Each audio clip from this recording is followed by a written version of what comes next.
Welcome to Talmudic Treasures. Today we're learning Nedarim, page 87, which discusses that when a person's relative dies, as part of the mourning process, it's necessary for one to rip or to rend a garment, which is called tearing kriya. Now, when it comes to one of your 7 close relatives, namely either your parents, children, siblings, or spouse, you need to know who it is you're rending this garment for.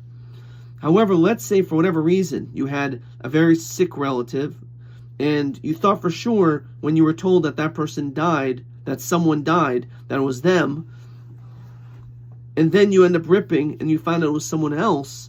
The question is, did that work? Is it necessary that when you rip that garment, you have to have the right intention? It's for the right person. So in this, the Talmud tells us that if you corrected your mistake within this short span of time, which is called toch kadei dibur, the amount of time it takes to simply greet someone, saying Shalom Aleichem, Rabbi, Mari, hello, teacher, master. So in that situation, it's considered the mistake that you said or did is as though it didn't happen. And therefore the law is that the ripping is a good ripping.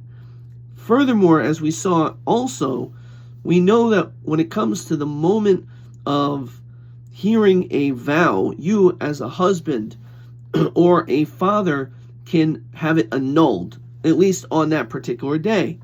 Now, what happens if you were told that a vow was made and you think it was your wife, and it turns out after you annul that it was your daughter?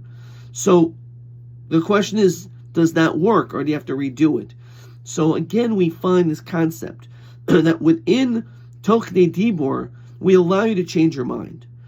If a person sometimes says something, they may not necessarily be in the right frame of mind, and therefore, just as long as they correct it very quickly, they can undo whatever mistake they made. Now, there is an exception. Actually, there's 4, but I'll just discuss one of them, and that is when it comes to marriage. A man gives something of monetary value, let's say a ring, to a woman, and he says, "Hurry up, Mekudeshetli, you're betrothed to me." And then, after he gives it a split second, he goes, "What did I do? Why am I doing this?" And he retracts. In that situation, we say it doesn't work. He is not able to retract. Because when it comes to something like marriage, that is something which is very serious.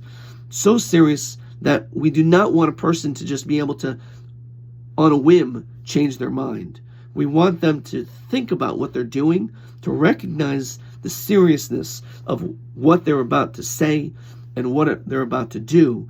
And therefore, in this situation, even though normally we allow you to retract, in this case, we don't.